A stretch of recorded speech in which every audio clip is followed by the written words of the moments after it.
Paz do Senhor a todos, irmãos.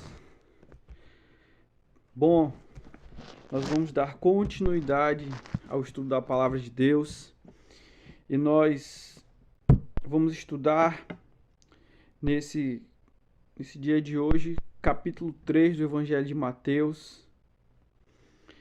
Bom, o capítulo 3 do Evangelho de Mateus, ele vai falar a respeito, primeiro, da pregação de João Batista e sobre o batismo de Jesus. Amém? Vamos lá dar início. Irmãos,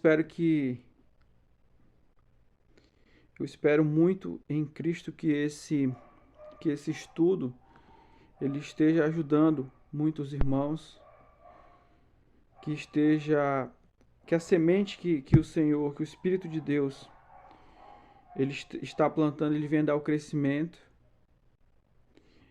e que a gente caminhe junto, irmãos, por esses dias aí. Espero que todos os irmãos acompanhem, se inscrevam, compartilhem. Amém? Deus abençoe a todos. Vamos dar início. Vamos lá. Evangelho de Mateus, capítulo 3, diz assim: E naqueles dias apareceu João Batista pregando no deserto da Judéia e dizendo: Arrependei-vos, porque é chegado o reino dos céus.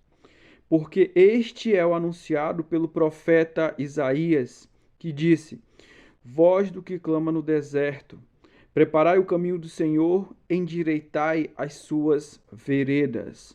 Bom, versículo 1, 2 e o 3 do capítulo 3 de Mateus, ele vai falar a respeito da pregação de João Batista, e o tema da mensagem de João Batista era arrependimento. Arrependei-vos, porque é chegado o reino dos céus.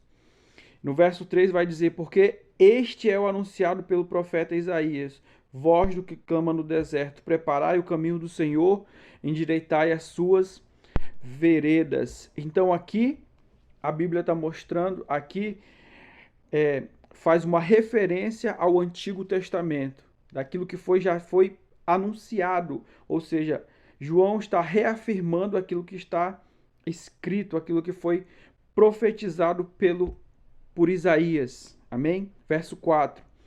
E João tinha as suas vestes de pelos de camelo e um cinto de couro em torno de seus lombos, e alimentava-se de gafanhotos e de mel silvestre. Então a gente vê aqui no verso 4, João Batista, ele era um homem, né, que ele não se vestia de forma muito comum. Aqui a Bíblia diz que ele se vestia de pelos de camelo e um cinto de couro, e se alimentava de gafanhotos e de mel silvestre. Algumas teses teológicas dizem que esse gafanhoto não é o animal, ele era uma fruta, e de mel silvestre, né? Então existem algumas teses teológicas aí que dizem que esse gafanhoto ele não era um animalzinho, né? Ele era uma fruta. Mas aqui, assim, só a nível de informação, que não vai ter grande influência, né, irmãos? Verso 5. Então ia ter com ele Jerusalém, toda a Judéia e toda a província adjacente ao Jordão. E eram por eles batizados no rio Jordão, confessando os seus pecados. Então, o povo da Judéia e as províncias vizinhas, eles iam até João para que João batizasse eles. E aqui no verso 6, eles eram batizados e ele confessando os seus pecados. A respeito de um estudo que eu fiz, quando esses homens, essas pessoas que iam ser batizadas por João, elas confessavam o pecado, irmão, e era pecado assim, eles falavam em voz alta, eles não confessavam somente para João. Eles falavam e João falava: olha, eu estou batizando esse aqui porque ele é um adúltero, porque ele adulterou. Estou batizando esse aqui porque ele era um ladrão e ele está se convertendo. Imagina só a situação, né, irmãos? Eu acredito que se muitas pessoas decidissem se batizar com João, né, imediatamente, se elas soubessem que era daquela forma, elas desistiriam, né? Algumas pessoas iriam desistir se fosse nos dias de hoje. Verso 7. E vendo eles, muitos dos fariseus e dos saduceus que viam ao seu batismo diziam-lhe: raça de víboras, quem vos ensinou a fugir da ira futura? Produzi, pois, frutos dignos de arrependimento. Não presumais de vós mesmos, dizendo: temos por pai Abraão. Porque eu vos digo que mesmo destas pedras Deus pode suscitar filhos a Abraão. Verso 7, verso 8 e o 9, irmãos. Isso aqui simboliza uma pessoa que ela diz ter fé. Que muitas vezes ela professa a sua fé, só que a fé dessa pessoa ela não passa de palavras. É uma fé de palavras apenas. É uma fé que não tem atitude alguma. Por isso, ele diz, não, no verso 9, não presumar de vós mesmos, dizendo que temos por pai Abraão. Quando ele usa esse referencial de Abraão, ele está se referindo, todas as vezes que você ouvir na Bíblia, como lá em Lucas 19, quando Jesus ele diz, ele fala que Zaqueu esse também é filho de Abraão, por quê? Porque ele professou a sua fé. Então, quando ele usa esse referencial a Abraão, ele está se referindo como alguém que tem fé. E ele diz aqui, não presuma, quer dizer, não conclua, não fale que vocês têm fé. Não fale que vocês têm fé.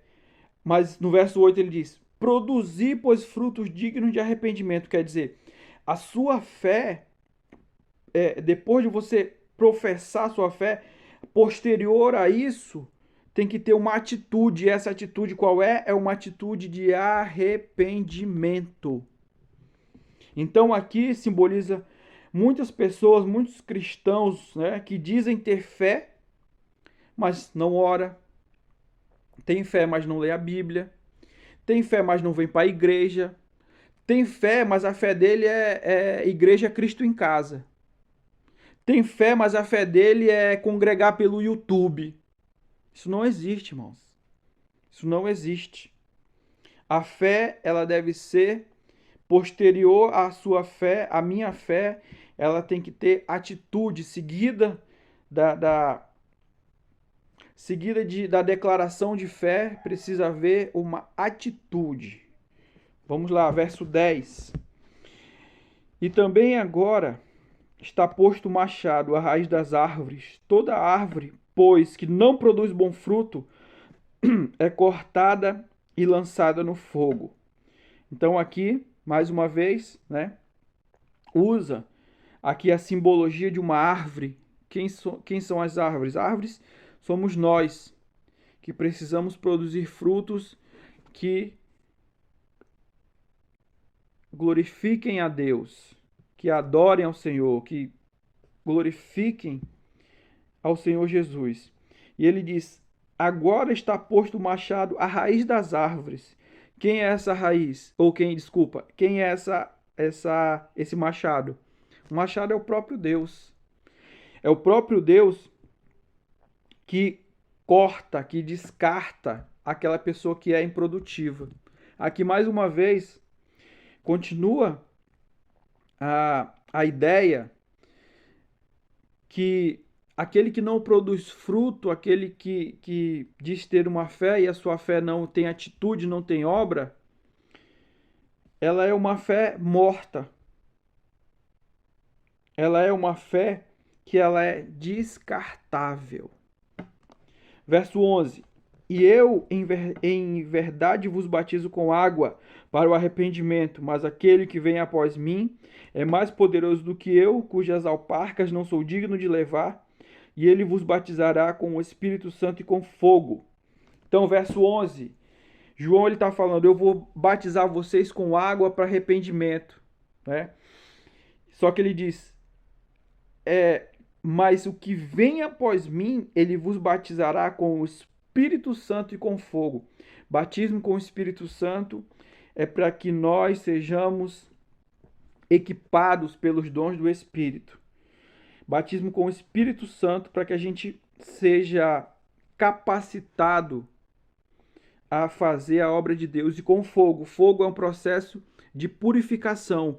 Aqui a gente pode usar o referencial lá de Salmo 66, do verso 10 ao verso 12. Depois, com calma, vocês podem analisar Salmo 66, essa referência bíblica. Verso 12: Em sua mão tem a pá e limpará a sua eira, recolherá no seu celeiro o seu trigo e queimará a palha com fogo e nunca se apagará. O trigo representa o Espírito, representa os dons espirituais, os frutos espirituais. E a palha que queima significa as obras da carne. Verso 13. Agora a gente vai passar na parte do verso 13, a partir do verso 13, a respeito do batismo de Jesus. Então veio Jesus da Galiléia ter com João, junto do Jordão, para ser batizado por ele. João opunha-se-lhe, porém, dizendo: Eu careço de ser batizado por ti, e tu vens a mim? Jesus, porém, respondendo, disse-lhe: Deixai por agora, porque assim nos convém cumprir toda a justiça. Então ele o deixou. Então Jesus, nesse momento, ele vem a João Batista para ser batizado. E João Batista, ele ali teve uma postura de se opor ao que Jesus queria fazer. Mas Jesus, ele fala para João: não, vamos, né?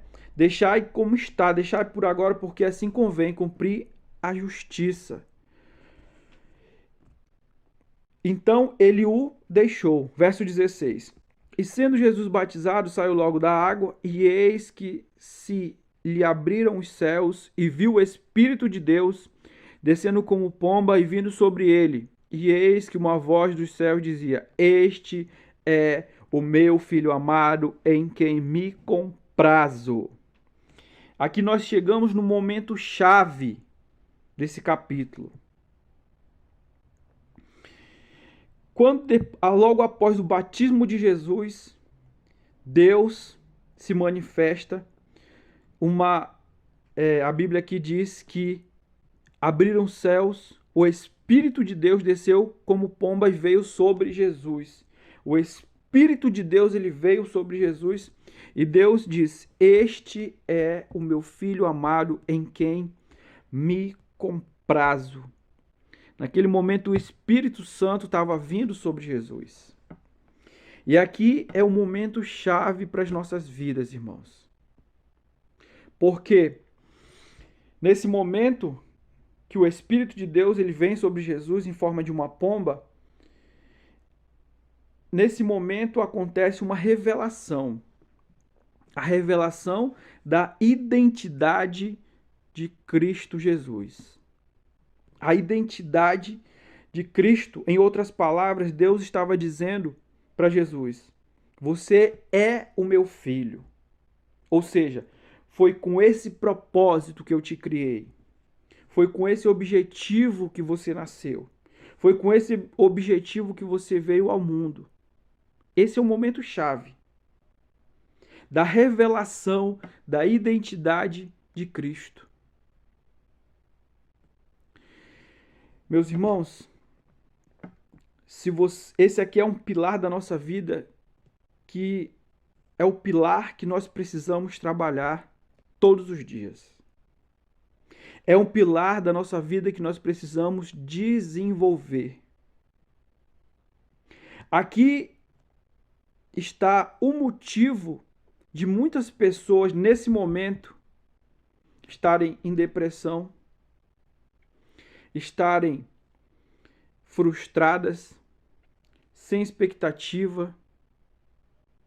Aqui está o motivo de pessoas tomarem decisões erradas, de pessoas se envolverem em relacionamentos e muitas vezes a pessoa está ali no meio de um relacionamento onde ela se encontra sem direção,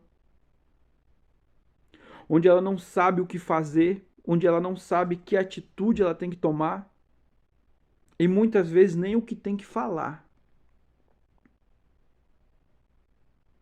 O pilar identidade é algo que precisa ser trabalhado nas nossas vidas. Porque isso aí vai nos dar o pilar identidade, ele vai nos dar um senso de propósito. Ele vai nos dar um senso de objetivo.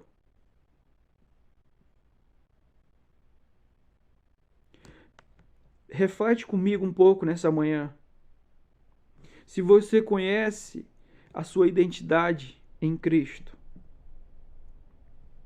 você sabe qual é a sua identidade em Cristo? E eu quero te dizer que muitas vezes o motivo de você ter aquele senso de desimportância é porque você não sabe isso. Pastor, e qual é o primeiro passo que eu preciso dar para descobrir a minha identidade? Primeiro, receber o Espírito Santo. Que o Espírito de Deus venha sobre a sua vida, ou seja, você precisa se aproximar de Deus em oração, em leitura da palavra, em vir para a igreja, em cultuar a Deus. Deixar de ser deixar de pertencer àquela congregação Igreja Cristo em Casa, de deixar de pertencer àquela congregação de os congregados do YouTube. Precisa vir para a igreja. Precisa se aproximar de Deus. Para que o Espírito de Deus ele comece a se revelar a você, a mostrar a você a sua identidade.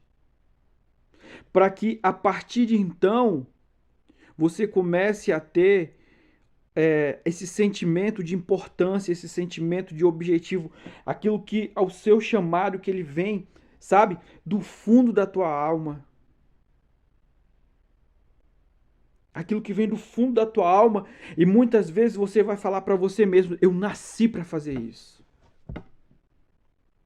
E deixa eu te compartilhar com vocês aqui uma revelação que o Senhor me deu, importantíssima. Irmão, Deus, ele nos fez, parece até brincadeira, mas não é. Deus, ele fez todos nós como colher. Pastor, o senhor é doido? Como colher, pastor? É, como colher. Porque qual é a função da colher? A função da colher é servir. E todos nós fomos feitos para servir. Todos nós fomos feitos para servir. Sabe qual é o problema? É que muitas pessoas elas se colocam num lugar de importância, sabe? Se colocam num pedestal. E muitas vezes ela se coloca num pedestal, só que a vida dela, sabe? O ambiente ao redor da vida dela, ele não corresponde a isso. E ela se frustra. E ela fica, sabe, com esse senso de desimportância. Não. Quem nasceu para ser servido foi o Senhor Jesus. Nós nascemos para servir. Servir aos irmãos, servir principalmente a Deus. Amém?